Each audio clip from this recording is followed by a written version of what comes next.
Welcome to the Banker Lamp. Please enjoy the video. In this video, I will explain how to make rice husk at home full guide. Start by collecting clean rice husks, dry them thoroughly in sunlight or a low oven, then grind to the desired texture for mulch, fuel, or animal bedding.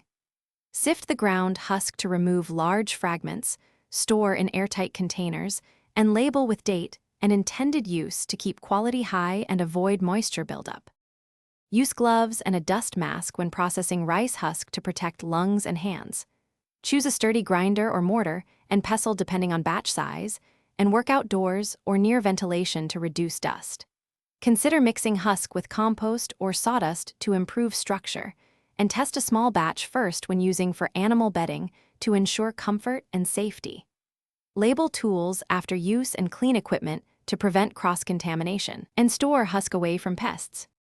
In this mid-video break, quick recommendation. If you are finding this helpful, please subscribe and like to support more guides.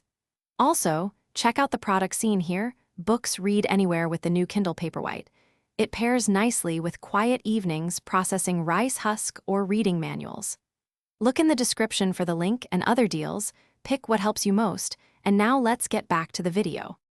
Rice husk has many uses around the home and garden as an eco-friendly material. Use it as mulch to retain soil moisture and suppress weeds, mix it into potting soil for aeration, or compact it into briquettes for slow-burning fuel. For germination, sterilize husk first with heat, and for crafts, bind with natural glue to form durable panels or thermal insulation pieces for small projects. Always test in small amounts and adjust ratios based on plant or project needs. Thanks for watching. If this was helpful, leave a like and consider subscribing. See you next time.